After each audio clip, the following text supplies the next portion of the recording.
Look, on Leadership Now, I promised never to do commercials, but here we are. Why? Well, I have a new book in the works. It's coming out spring 2026, and I wanted to give you an advance heads up about it. The title, The Future of Work is Gray, and it's kind of a big deal to me because the book dives into the age crisis that's reshaping work as we know it. It's something that I call age debt, but spoiler alert, it does turn into some solution. There's some hope, there's some positive, and that's called the experience dividend. So if your workplace still thinks that age is a liability, well, it's time to retire that mindset. In fact, we might want to retire the word retire. So yeah, I don't do ads. This is a special occasion, and for it, I am willing to go gray. And maybe Grey Goose will sponsor me, not sure. Anyway, spring 2026, the future of work is gray.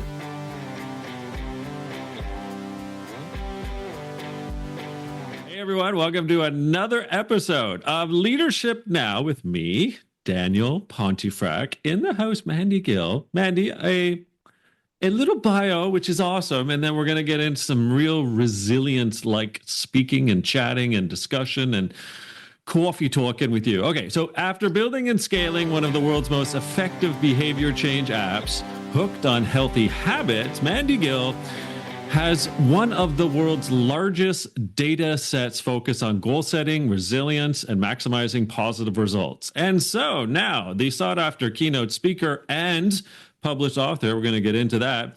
She helps leaders and their teams thrive in the face of uncertainty by equipping them with strategies to navigate those inevitable challenges and detours that can often feel like failure. Oh, we're going to get into fail too. Mandy's shared conversations with Lady Gaga, Rihanna, while her career took shape in the broadcast world first before branching off as a resilience and workplace wellness expert.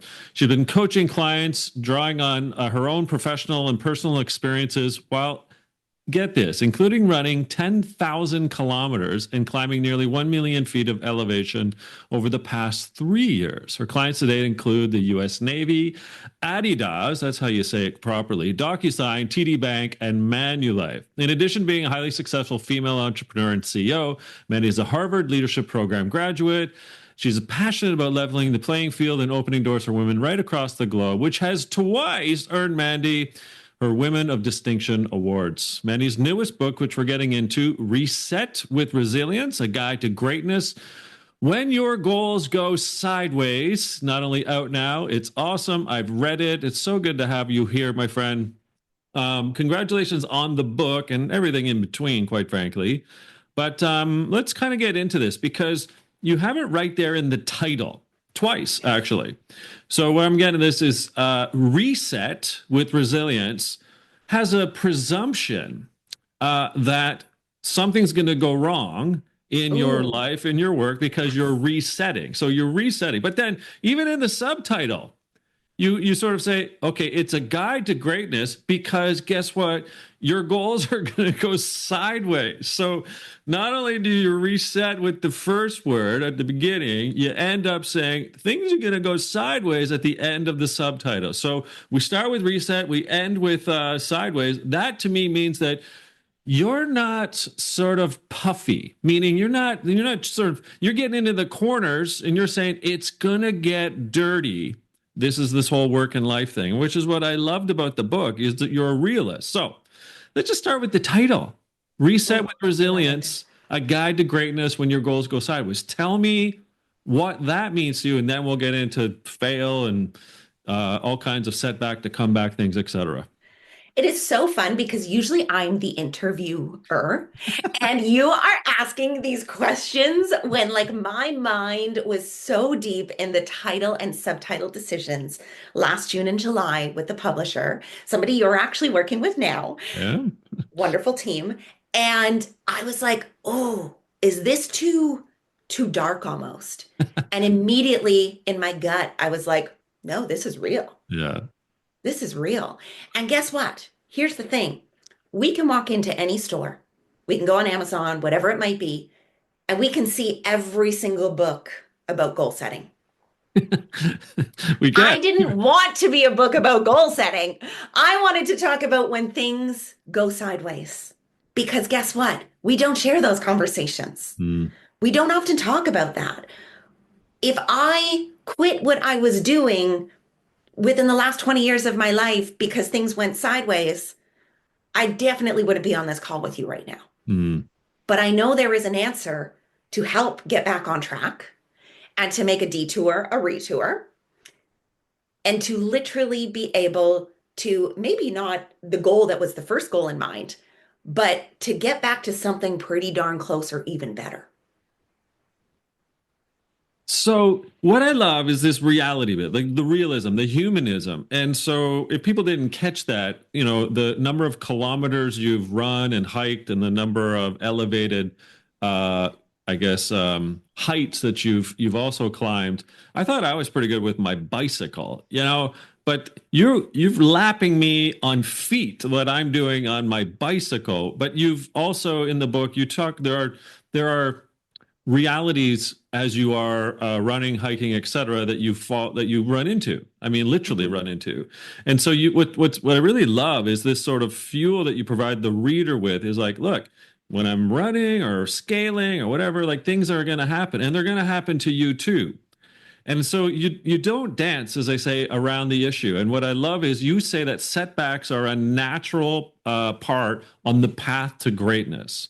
So let's actually get into that now. Sort of this, and your alliterations are pretty cool as well, by the way. So setbacks into comebacks. Let's talk about setbacks. The fact that no journey is smooth. Like why are you being so harsh and real? It's good. I'm just saying, help the listener or the viewer today understand this.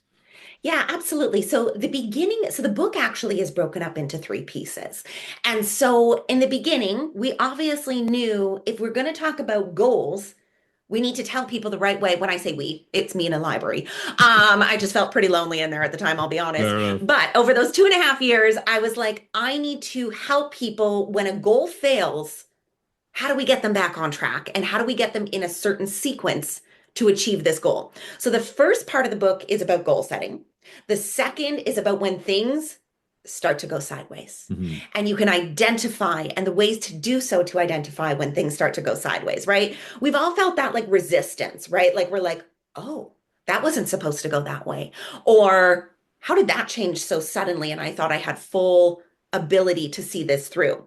Mhm. And so the third part of the book is how do we get back on track when things actually have gone sideways? So the reason why there's that instant bluntness is A, because I think from everybody's own self-awareness, if we can tap in deep enough, we can recognize that there's no reason to shy away from a setback.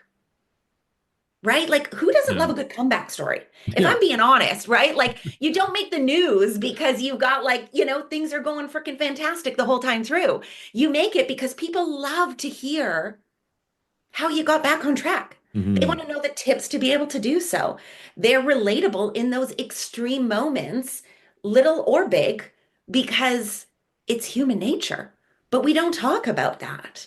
And so I wanted to be really raw, really open, and be able to say, hey, if there's things that I've done in my life that I've had several setbacks, I want to help these readers to understand maybe the tools that I would have done differently so that either A, they don't do the same things wrong as well to get that much on a detour, but that they can keep on track even longer and more successfully. Hmm. So yeah, it just and I appreciate you recognizing like there is a huge rawness to this, right? Like resetting instantly says something's Yeah. gone wrong. Yeah. And So the human condition often, right, Mandy, is like, I don't want to show that underbelly, that vulnerability of that I've done something wrong or something didn't go the way in which that I planned. Because as you say in the first third of the book, like I'm setting a goal. Like this is where I want to go. I want to be there. I want to hit this target, whatever. And then crap, it didn't happen. So that's what I so really like. and when we think, oh crap, that didn't happen. Something that I really love, like from 2016, you mentioned the Hooked on Healthy Habits app. And when I looked at like those days in the library when I was writing this book, right, we're doing surveys and looking at a lot of different results of what keeps people in that, it didn't work. and then they kind of forget about it and it Mm. dissolves, or either it festers underneath their skin. And it's like, I wish I would have done that actually. And so, what is it that roots people in those one or two answers? And oftentimes it's courage or comfort. But what lives in the middle of comfort is fear, right? If we're going to choose courage or we're going to choose comfort, the sliding scale on that is absolutely fear. Mhm. And so recognizing that fear is inevitable, fear is something that is in every single one of us, but it's what we choose to do with it. Do we sit in the comfort, or do we recognize that we can slide that a little bit more and we can lean towards courage, and we can probably find some really good growth in those areas? Hmm. I like that. Also, if one fears no fear, then really that's a path to apathy. Like you Yes. can't, like we have to expect fear. Like it's okay to be fearful to overcome something. You have to draw upon that courage, and comfort's not a way to break through in the new learnings and the new goals that you want to achieve anyway. Yeah.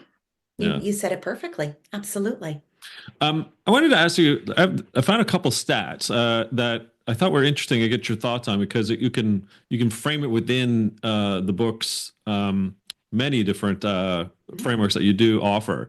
So the National Science Foundation discovered that you and I, any human being, has somewhere between 12 to 60,000 thoughts a day. So again, it depends if you're working, if you're not, if you're just chilling out on a couch watching golf, football, drama, whatever you want, movies, White Lotus, don't know. But of those 12 to 60,000 thoughts a day, 80% of them are considered negative. Yeah.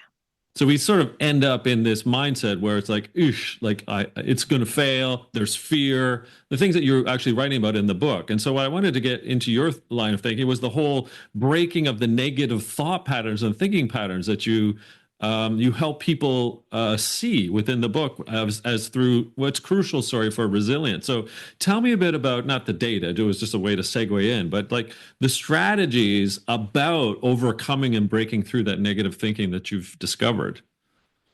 Yeah, and we look at that and we lean into it more so from the understanding as a resilient mindset, right? So Mm. like we're ready for anything that comes our way, but at the same point in time, it's knowing how to respond to that information that is incoming. And so do I think that we should probably decrease the amount of thoughts that are coming into the mind today? Because that is a lot. Absolutely. Can we control that sometimes? Maybe not, maybe so.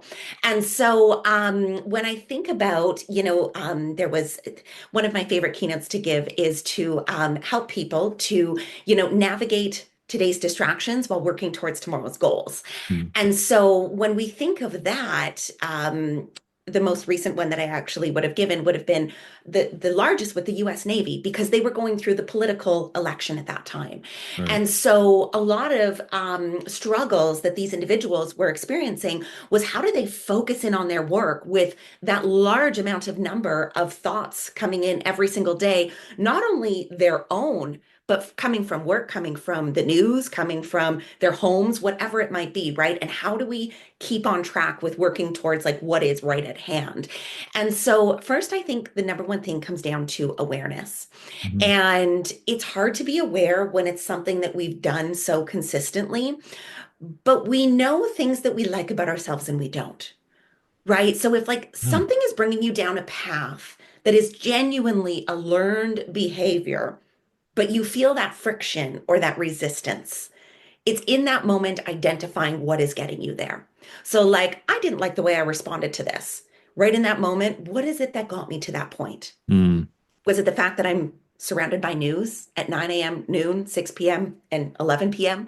Is it the fact of the matter that I don't need to be watching it that frequently? Or is it that my, social media feed is so heavily populated with X right now that it's something that's not actually helping me down the train that I need to.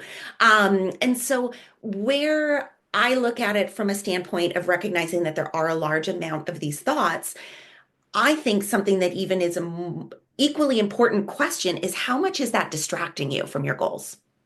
Ah, interesting. So you're almost flooding your brain with toxicity that can get in the way of accomplishing what it is that you've originally set out to do. Yeah. And I will be the first to say I'm guilty of doing it on a, a week by week basis, right? Like I'm like, oh, wonderful. Like, you can take it a little bit more easier, whatever it might be. But it's like in that moment, is there distractions that are around you that are stopping you from what you're ultimately working towards? Mm, And if we're not aware of those distractions, the answer usually is that they are quite frequent. And when we look at the Hooked on Healthy Habits information that we were able to bring in, 74% of clients said that for a 30 consecutive day period, they could have counted at least one distraction that brought them away from their goal. And so if we're strengthening that distraction, and if we can identify at least one, what are we going to do to remove that learned behavior? mm. Because ultimately, it's taking control of the path that we're on. Well, and one of the underlying messages within the book is really discipline. It's like how do you set the discipline within your frameworks that you've offered in the book to make yourself disciplined enough to actualize it, to carry it through. So tell us a bit about any of them that you want to sort of segue into now, Mandy, in terms of how you believe that people can become more disciplined in that focus, whether it's the goal setting stage or it's the execution phase, et cetera. Tell me a bit there. I think before even jumping ahead to like any of the ones where I want to be like, I want to see you ultimately succeed, and here's the greatest answer. Yeah, I'm like, proper planning beats poor performance. yeah. Like, let's start at the foundation of it all, right? We have to set ourselves up for our environment, whether that be at home, at the office, in the car, with our families, starting the week, having, things dialed in so that we know what the process is going to look like. I will use the analogy because I think all of us are climbing mountains, literally and figuratively, right? And that's something that's so close to my heart. And I think to myself, I would never be able to do the things that I do without proper planning. Like if I didn't prepare the way, and it's funny, Dan, because I remember welcoming you on stage in 2022, and your keynote was just exceptional, out of this world. I got to sit in the audience and listen to it. And that opportunity came to me. I had finished an ultra, my first ever 100-kilometer race with 6,000 meters of ascent and 6,000 meters of descent that Sunday at 3 a.m. And I had welcomed you on stage the next day. Hmm. If I hadn't have known to plan that week prior and the one prior, even if it's in like small 30-minute increments, to be able to not only ace it on stage and welcome you, but also to be able to show up to that ultra marathon as best prepared as possible. Obviously, training is a whole other world. That takes, months and months in advance. But like, if we don't start with the foundation of proper planning, beating poor performance, we can't show up as best as possible. And so that's one of the frameworks that I oftentimes look at where, how can we create the ideal situation, whether it's in your personal life or within a company, to create the proper foundation for performance. Mm. And that can look many different ways depending on where you are in your life or where you're working. But at the same point in time, we know that preparation is the foundation of it all and just being prepared. Well, first of all, on that notion of the being prepared, you were more than prepared. You were an incredible MC host, whatever your title was for the gig. But you also had to riff with me at the end of that, and you were just I did. magic. It was just amazing. So you were planned and prepared. One of the things I love from the book as well, however, is to use and employ the tactic of reverse engineering your goals. Like you're kind of like looking ahead to highlight what it is that you might want to get out of this, and then kind of like the backwards engineering that you're doing there. You're saying, look, almost like, well, you tell it. Like it's your book and it's your No, idea. that's Tell us that's a bit great. more about. Then I'm like, tell me what you learned. And then I'm going to put you on the We're spot. yeah, exactly like we're both playing both other in different anyway, you get the idea. So you tell me about Yes. your concept of reverse engineering the goals, Mandy. Yeah, and I think it gets overlooked. I Yeah. really do. And so why it was something that, to me would be within the world of second nature for these abilities to be able to set ourselves up for success. I also recognize that that's not across the board, right? Like we have to be able to take steps back to say, this is what I want to achieve. Yeah. Here's the amount of time I'm going to allow myself to do so. Here are the steps I'm going to set up to be able to do so. So, taking a look at what you want that desired result to be. And then I would say, very much instilling either A, accountability, or B, a support network to be able to look at this actual plan with you and to say, yeah, that could happen. You're going to have a great laugh about this, Dan. I remember I came to the publisher in 2022 in December, and I said, I'd like to have the book out by November. It came out January 7th, 2025. Let's Oh, talk about did it? right? Let's talk about the reality of even just myself being surrounded with incredible people who have written books, but me still not having a reality of what that lens looked like, you know? And so that was like the biggest laugh in the world, really, unless there was going to be a lot of other people writing this book, which there was no one else besides myself. And so I give this example because we need to have that input from people who are either A, professionals in the field, or B, people who are going to be really darn honest with us, right? Mm-hmm. And so I by no means we're throwing around the word 100-kilometer ultra marathon. I can't do those examples without setting myself up in a reverse engineering kind of way, where my husband have one set up this September. I will start training literally like now, right? Like it has to happen now. If it's not now, this September doesn't happen because you're risking way too much. So you have to look at it from a backwards to forwards momentum.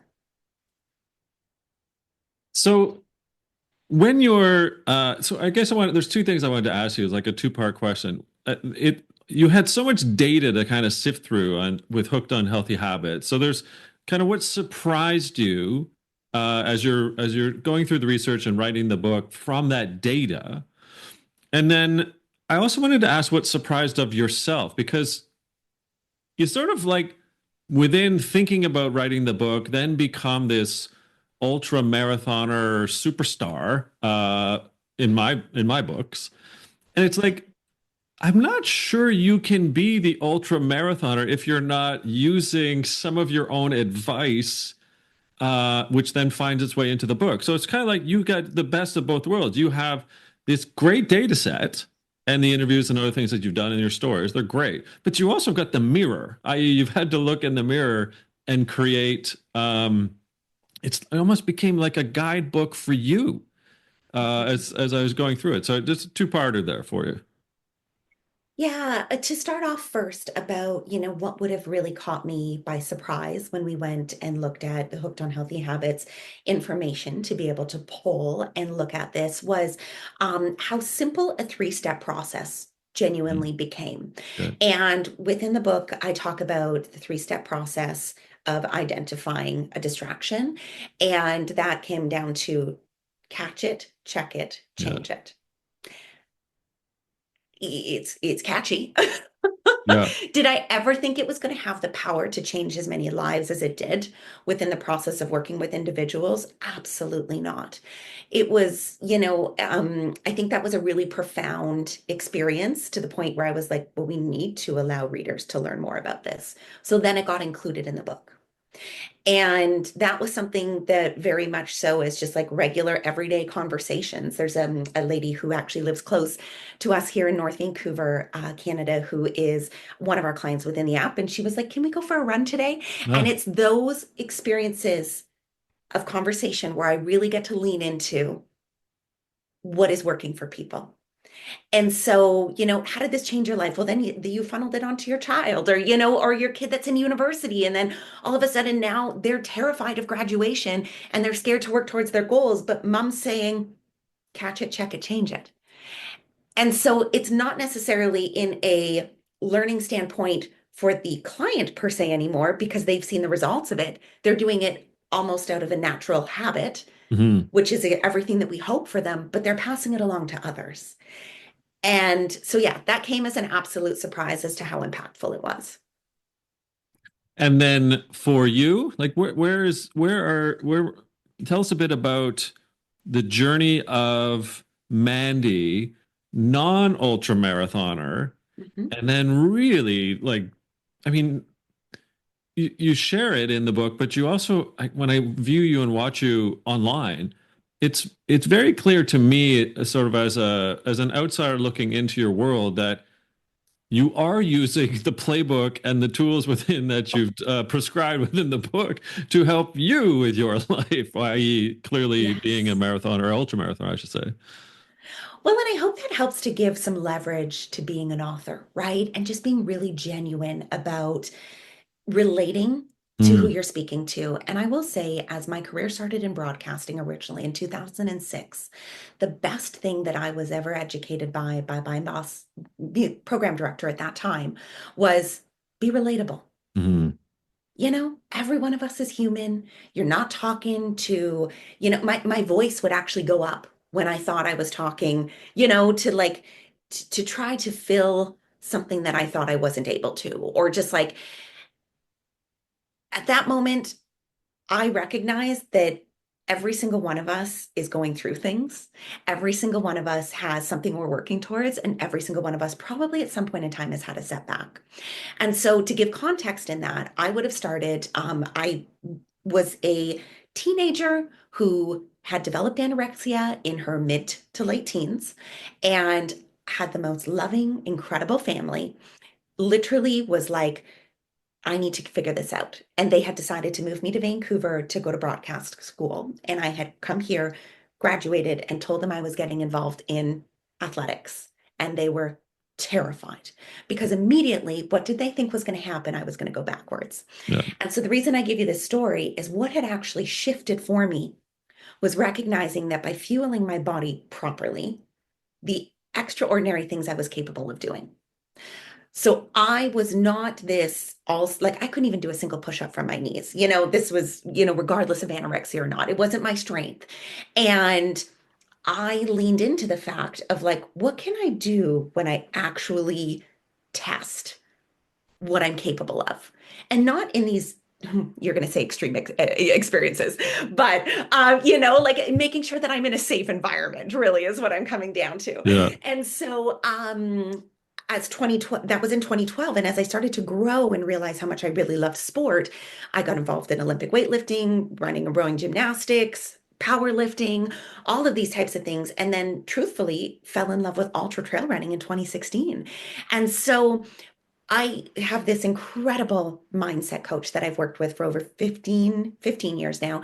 And we always use the term we are each other's teachers. And so I believe I learn a lot from you, Dan. I know that I learn a lot from my friends, my community, everybody that I get to work with, my husband on a day-to-day basis, our dogs. And so just leaning into the fact that we are each other's teachers and being able to put in the analogies that were going through my head in many of these extreme experiences of adventure and knowing that they actually can apply to any area of leadership that we look at. I mean, in my opinion, a Sherpa that is leading a large group going up the side of whatever mountain we want to, choose in the Himalayas is as much leadership as somebody is modeling within an office building in downtown. Yes, they're working towards two different goals, but at the end of the day, if they don't have trust, communication, the ability to relate and listen to one another, and obviously more, we don't have success. The what I love about that and the book that you bring up is sort of the need for you to collapse into mentors and to learn from others. And Yes. you speak vividly about how one of the ways in which to grow and to achieve goals is actually to lean on the learning that you can glean from others. So you've got some really good stories in the book about that. So tell us a bit about the importance of it and maybe share an anecdote or two on that thread. And thank you for bringing that up, Dan. I'm thinking back to like a keynote that I would have just delivered last week with 350 construction workers that are sitting there in front of me. And we're looking at this company that is based out of Toronto, where the next generation is not going to have that mentorship Yeah. because the people that have been there for 30 plus years are starting to retire. And so if we don't have that mentorship going down the chain, what do we lose? We lose our culture. We lose every stepping stone that probably has created a large part of the history of what this company is. And so when I think of it from a corporate side, I mean, if we can't lean into helping others to grow in those instances, I think there's two questions. Either A, maybe we don't have the time, or B, maybe we don't think our message is important. Mm. And oftentimes it's recognizing our message is very important, right? And that mentorship has a lot of ability to help others forward. And you referenced the book. I actually mentioned even in the book, if you can't get a hold of somebody who you want to be a mentor, research them. Take a whole night on a Friday night or whatever it is you want to do and just research them like crazy. See what they did right, see what they did wrong. I reference once in the book there, Dan, about Sarah Blakely, who created Spanx, Mhm. and her, I think it was about over 15 years that she was told no for. Um, Her dad at the dinner table always used to have this frequent conversation with her and her brother that was, how did you fail today? And one of her answers was like, I tried out for the cheerleading squad and yeah, they told me I'm not a cheerleader, And like, I bring up this example because I strongly feel that if we can lean into recognizing that we can have these conversations based around like, how did you fail today? You can have those conversations with your mentors, your support group, all of those types of things because they want to see you succeed. And to, yes, Well, go ahead. it's just one of the ways in which to get to that as well through mentorship and through learning with others and from others. And I love your construction example because I'm writing about that right now in the book that I'm penning. But you have to, as you say, rip off the Band-Aid. Like so you have to rip off the Band-Aid different ways. Like start now. You have to start now to build out those mentors. Go research on a Friday night, people, to be willing to open yourself up and embrace not knowing, but then opening up yourself to saying, "Hey, I don't know. Can you help me learn something?" And that's Mhm. what I love. You don't talk about perfect conditions because you can't wait for those. You just have to, like, success basically says start now in your book. So tell us a bit more about why we should be ripping off band-aids. I think all of us like know in our gut when we are wanting to work towards something or when we feel like we're kind of in our own way. Mm. And you can only be in your own way for so long until you start to get really irritated. And I'll speak from example there, right? And you as well, Dan? Oh yes. Oh God, yes. Hello, Right? Denise. Is Denise listening right now? Like, Hi, Denise. yeah. My husband's on the other end as well.